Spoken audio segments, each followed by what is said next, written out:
Hi, I'm Rob Boyd, an English photographer from the UK. I decided to create this podcast series talking to international photographers whose work I truly love. I realised I knew nothing about these amazing people apart from their names and their stunning work. So I created a set of hopefully entertaining questions that finds out who they are and what they love.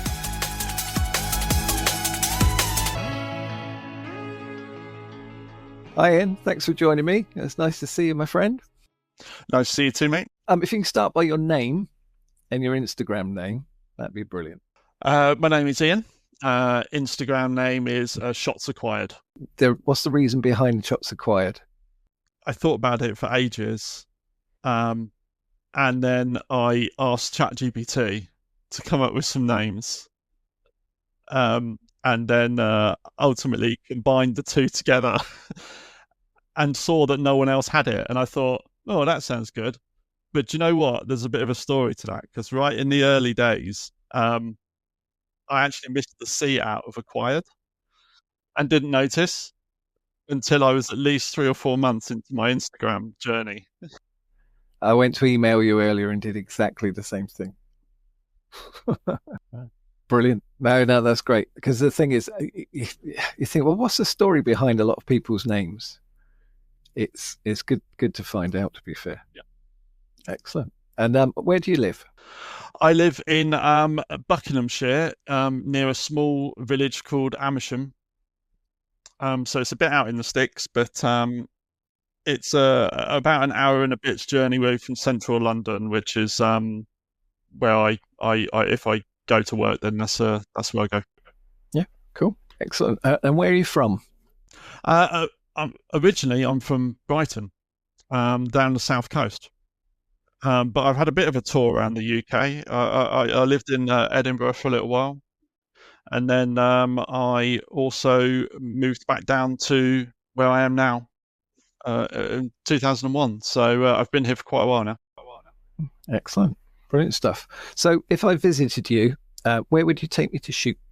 Yeah, so I would take you to Soho. I love that area of London. I think that's pretty obvious in the fact that it comes out in most of my photos. And I just enjoy the vibe. I particularly like it at night. It's got an atmosphere which I'm really drawn to. So yeah, I really enjoy the vibe of the area. I think the amount of times I've been round in circles, and that's what I do. I have a route. I just go up and down, up and down, up and down, up and down. And I can see something different every single time I do it, even if it's in the same night. So I think that's one of the draws that I have to that particular area.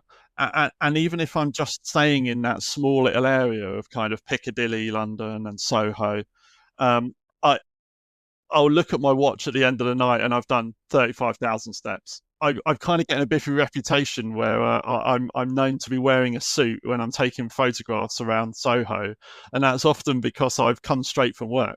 But the business district is really good because what you get is a lot of really white, pale buildings that reflect light really well.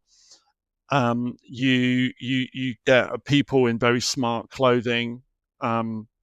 You get people in, the hats and the if it's raining, which it always generally is in England, then they'll be out with their umbrellas, and it's got a lot of very iconic buildings.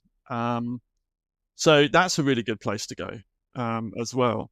And then finally, it would be Tower Bridge, because the Tower Bridge area of London is really good. It's one of those areas where you can capture a lot of pictures about emotion and relationship, and because there's a lot of people that are there as couples and they're doing the general romantic shots. I mean, I'm a massive sucker for that. In fact, it's one of my projects I'm doing as well. Crazy thing is with Soho, it's such a tiny little area, but there's always something. Always. So where you are at the moment, where you live at the moment, is there anywhere for tourists? No. is the straightforward answer. It's not unless you want to take pictures of cows and sheep. Fair enough. Some people do. So, what's your favourite destination in the world? All the money in the world, and I any first class ticket I wanted to any destination, I'd probably go to the places like Bangkok and Singapore. I think that I think from like a nightlife perspective, they would be really the like the place that I would want to go to. And I think that again during the day would be really good, but again at night there'd be neons everywhere and lights and activity, and again it kind of would give me that little bit of Soho vibe, if that makes any sense. Um, I think that's kind of the environment that I like, and that kind of links into a lot of kind of the two sides of my personality, um, which actually links me onto one of my favorite photos that I'll talk about later. Okay, sounds perfect. Excellent. And where's your favorite place that you actually visited? What was the place that you really love that you've been to? I, I've got to say Venice. Um, Again, it has that dark vibe at night. I really like it's like you see people kind of walking around in the Venetian masks, and there's these dark corridors and there's these bridges where you just see these shady shadows just crossing across at night.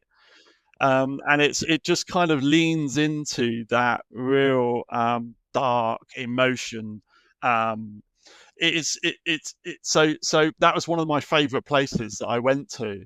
But you know what? When I went there, I didn't have my camera with me, and but I was looking, because unfortunately I didn't have the opportunity to at the time. It was a business trip, um, but it was just one of these things where I'd go round at night and after dinner, and I'd be walking around these streets, and I was thinking, I wish I had my my camera with me, because I'd just see all these characters and these streets, and the gondolas going down the river. It's such an amazing place. I loved it. Yeah. So you need a cheap flight, get back on, back out there with your camera and, do a weekend all over again.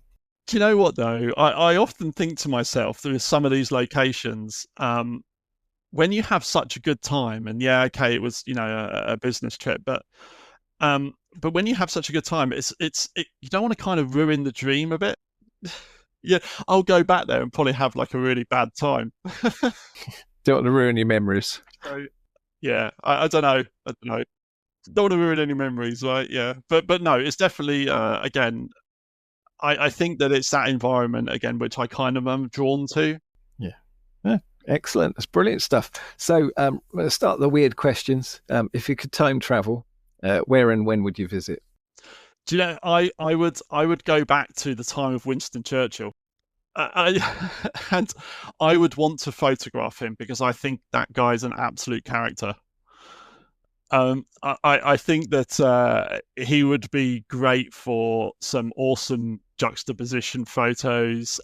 Some, the kind of dress and the hats and the environment and the 40s, the 1940s.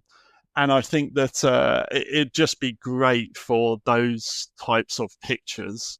And also because of like the portrait pictures, or the portraiture pictures, sorry. um he would be he's just got that face and that look, do you know what I mean, that would just make really good portrait pictures. So if I was to travel in time, that's where I'd head to. Pictures. Yeah, very iconic. So if I was to travel in time, that's weird question time then. So tell me a fun fact about yourself or a story. Oh, do you know, I had to think really long and hard about fun facts and things like that, and stories. I think my fun fact about me is I'm an Iron Man, not Iron Man, but an Iron Man. I don't think I can. Yeah, I don't think I can fly in a metal suit and take out baddies. But no, I am a bit of an adrenaline junkie. I love endurance sports. I've done all distances of triathlon, including up to the full Ironman triathlon. And I've also run an ultra marathon and things like that. But unfortunately, I have had to hang up my running shoes because it has pretty much broken my body over the years that I've been doing it. I do have another fact which I think kind of spills over a lot into my photography, and it's not a fun fact. I have an eye condition which is called CSR, central serious retinopathy, which effectively means that I do get I get tears at the back of my retina, and fluid can kind of come into the center of my vision, and I have it I have it chronically, unfortunately. So it's I get it quite often, which actually means that a lot of the time throughout the year when I'm taking photos, um, my central vision is blurred. Now, what that means is that actually transfers over into some of my photography, so you can actually see sometimes when the vision, when the my vision is blurred, some of my photography is blurred. Um, and you know what? I don't take that out. I leave it in because I believe it gives a bit of character. It gives me to that photo. Does that make sense? Absolutely. And the thing is, I've seen your work, and there's no way in hell I'd have picked up on that anyway. So it becomes part of your work. Yeah, absolutely. It's part of my work. So it's part of my work, and it enables me to kind of also have a bit of a cool story around it. But Yeah, I love both of those. They're brilliant answers. Both of those are completely different, but that's what I love about it. Everybody shares a different story. It's great. So, what's your favourite word? I know it's a bit of an odd question, but you find out about a person when you ask their favourite word. I've got two favorite words, and I say them often. And generally, it's when I'm looking at my photography. And but unfortunately, most words that are in my vocabulary, I definitely would not speak on this podcast. But the first word that I use quite often when I'm looking through my photos is, oh, that's fubard. So I think you probably know what that means, but it's effectively effed up beyond all recognition. And that's obviously when I'm potentially having a bit of a bad day with my eyesight as well. And I think, oh, that looks really good in the back of the camera, and then I get it back home and I look on the computer and go, no, that's fubard. Right? Yeah, yeah. That's the polite version. I like So that. the other word is banger. I like the word banger. It has multiple connotations. I mean, it can mean sausages, and obviously it can also mean really good. So I think that is a word that I like, and I'll sometimes go through my set and I'll just go, yeah, that's a banger. And I hope you get plenty of those. So, when did photography click for you? Excuse the pun, but what moment did you realise you could take a good photo? Do you know what? I don't think it has yet. um, I get asked this question a lot, and it's more along the lines of, "What's your style? When do you know that you've got a photograph that you can post or you can use in a print or something along those lines?" My response to that is that I don't generally have a style yet. I'm experimenting with everything. But I actually originally started in landscape. Um, probably about 12 or so years ago, I originally picked up a camera, and in that time, I I started with photography because I thought that's what everyone took pictures of, landscape. And I started taking pictures of trees and seasides and rolling hills and everything along those lines. Honestly, and I'm sure I'm going to offend a lot of landscape photographers when I say this, but I just found it insanely boring. I just felt that it was missing something, and effectively those things that it was missing was people. To add some interest, and make the photo dynamic and active, and give some movement to the pictures. It gifted a book, which was the 100 Great Street Photos by David Gibson, and I started looking through this, and I was just like, is this a thing? do people actually take pictures of other people? Do they actually make money doing it?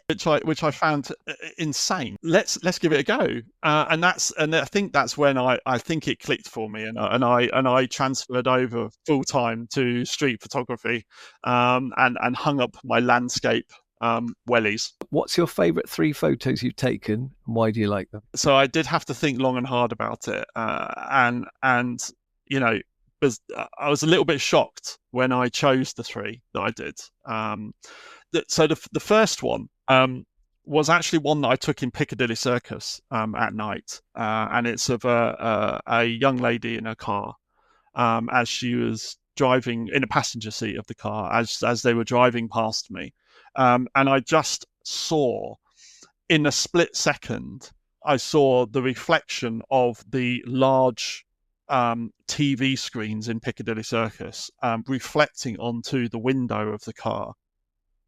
And she was looking directly at me, obviously going, what on earth is this person doing standing on the corner of Piccadilly Circus with a camera pointing at me? But it was just that brief moment, and the shutter clicked, and I have my shutter set to burst mode, obviously.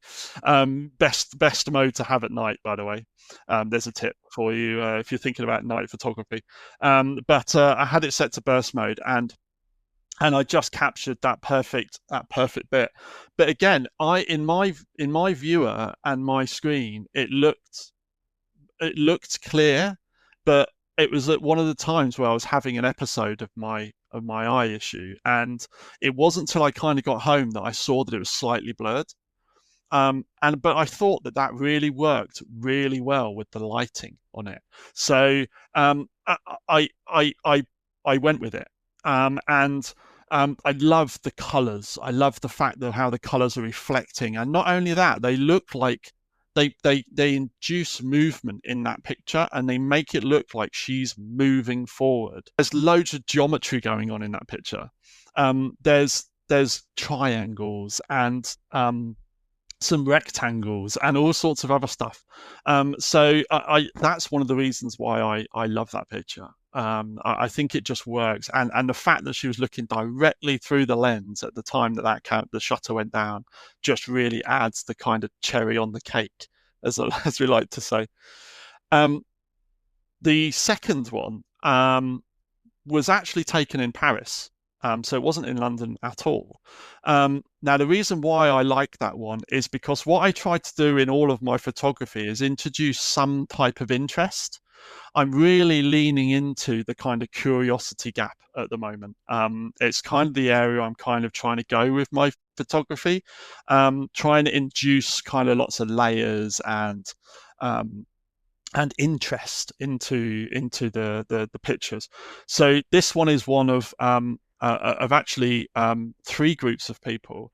The central figure is a single woman on her own that's looking up and to the right. Then, if at the back of her is another couple, and they look like they're doing something of interest. You don't know what they're doing, but they're very huddled together, and they've got their heads pressed together, and it looks like they're taking something, but you're not quite sure. And then the third set is actually walking right in front of the camera. So what happens is it creates 3 layers. Now, the other thing I like about it is the fact that you can actually divide the picture in thirds, horizontally and vertically. And again, that's another thing I look for in all of my to introduce into all of my photography, is the kind of rule of thirds. So you can split it vertically and horizontally, and what you get there, you don't know why that woman is looking to the right. Now, what I actually did was curate that into a bigger set. And what you get is you get a few people doing that, and then finally, right at the end of that set, you see it's the Eiffel Tower they're looking at. So it's kind of a curated set, but if you take that picture in isolation, you'd go, what the hell's going on here? You're asking questions. What is that woman doing? What is she looking at? What is that group of people behind her doing? why are they not looking in that direction? And then you kind of have this weird figure in the middle that the beginning that just kind of cuts everything off. My third favorite one is actually an image of me, and that that is going to sound really vain, and I am not. I assure you, I'm the least vainest person in the world. In fact, I'm actually quite secretive about my with my Instagram, and it took me at least 6 or 7 months to post any picture of me, even on the profile. But I like that picture, and the reason why I like that picture is because one, it's the first ever portrait picture I took, and I bought all of the kit. I got all of the kit. What you know? What do you know? What they say? All the gear, no idea. That's exactly what happened in my instance. It was all a gear, no idea. And I thought, yeah, this can't be hard. It's not hard to take portrait photography. So I set it all up and I started just snapping away, just snapping away. Um, my family thought I was bonkers because I was just taking these random pictures of myself constantly, and it was just like flash, flash, flash, flash, flash, going off all over the place.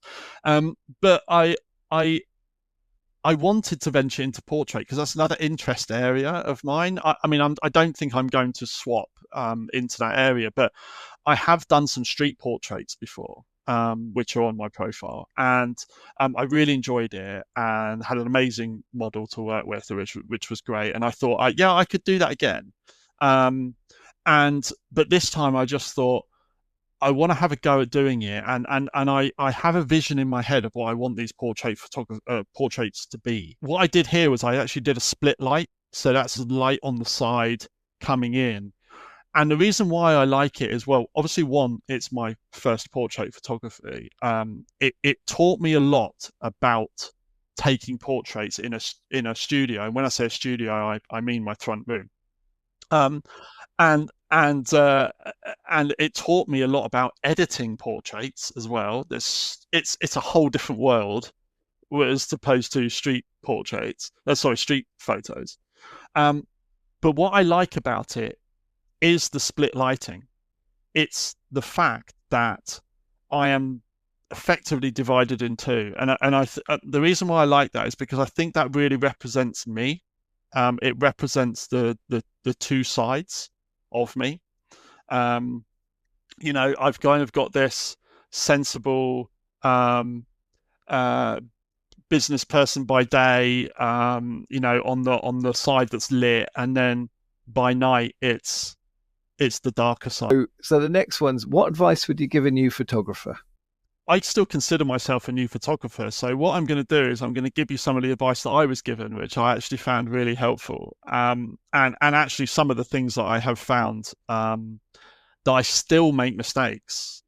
So if you can avoid these, this would be really good. Number one, never delete any picture in camera. I have done that so many times and realized that again with my dodgy eyesight, what looks blurry in actually the back of the camera is not. And the only reason I found that out is because the other tip that I have is that if you have the option to have dual SD cards, make sure you are actually using both to record the same image, because if one SD fails, then you've got the other SD. What happened was I got back and found that the other SD card had recorded the pictures I took, and they were what I would term as bangers. But I deleted the raws in camera. The other one is check your settings. I do this all of the time. I'm terrible. I will go from a light area, or I'll start in an afternoon and then move to low light and then move to night. As you know, with street, everything's quite dynamic and quite quick. And you have to be really quick to capture something or someone. Like that first photo I talked about with my favorite photo. It's just that one split second moment. And if you're not quick enough, you miss the moment. Um, so you don't pay attention to what your shutter speed is. You don't pay attention to what ISO you're on. You're just sitting there, click, click, click, click, clicking away. Um, And it's not until I get back home and look at it that I realise my shutter speed was like 1/50, and my ISO 2600, and but my aperture was perfect. Um, it was 1.4, letting in all the light in the world. But the problem is the photo is blurred beyond recovery. It should also be about making sure that that person is portrayed in the best light possible. So I have deleted hundreds, if not thousands, of photos where I've just thought, you know what, I don't. I've captured that person maybe mid blink or not looking their best or something along those lines, and I just delete them because it's just like I'm not that. Even though the rest of the picture might be absolutely fantastic, just because that one person doesn't look great or their best, I'll delete it and I won't post it. You are learning all of the time, and that's also another reason why I like going out with other photographers and meeting up with other photographers, because you really bounce off of those other people, and you may have an eye that sees something that they don't, and then you can obviously steer them in that direction, and then vice versa, they'll see something that you don't and you think that's great, and then the next time you go out you remember it. Yeah. I mean, the amount of times you go with 3 or 4 people and you think, well, why didn't I see that? And then, like you say, the next time you could go, actually, look, come down here, look there. Absolutely. Yeah, this is it. This, if it wasn't for Instagram and connecting in the first place and then making other connections, yeah, 100%. Yeah. Brilliant stuff. So, what's next? What's your photography goals going forward? So obviously I've created that website, which was kind of one goal I had. The reason why I wanted to do that was, and this is a bit cliched, but I believe photography is about capturing history. I believe we're capturing periods in time. I mean, what do we do now? We look at books, like the books with Saul Leiter and other people like similar, and you look back at a time and you admire that time and you admire the people that are in the pictures and how they did it. And I think now we're doing that now, 21st century, and we've got technology and we've got websites and the internet and Instagram. So we can document these images online, and one of the reasons I wanted to set up the website was to effectively do that. I curated my first set of photos, and I agonizingly sat for hours trying to decide the sequence that these pictures would take. And it was a real learning curve. Like I said, you learn every day. And I asked advice from people. For me, I'd like to then now take that to prints, and start printing. Now, initially, just for me. I don't think I'll go and sell them or anything along those lines, purely because I just physically don't have the time. I use photography as a way of de-stressing from busy days. Um, Hence why I go out most of the time after I've been in the office all day, and I'll go out into London at night. The other thing I'm doing on the website though is I want to do a zine. Now, again, I'm going to give those away for free. They will be available on the website, and I'm working to 2 projects. And I just want to kind of then go through that curation process again, to see how you put it together. But then, I think it's just something to give back to the community, because I think it's really important to give back. I think prints, zines, but ultimately, do you know what I'd really love to do one day? I'd love to exhibit. Yeah, well, too right. I mean, you should do as well. Your work's there. I mean, it's ready to go. Do it. Absolutely. Again, that's one question that I've not asked the community yet, and so it's how do you even do that? I mean, where'd you go? What do you do? Who do you talk to? It's a thing. I can put you in contact with a few people who've done it before, but I haven't got a clue.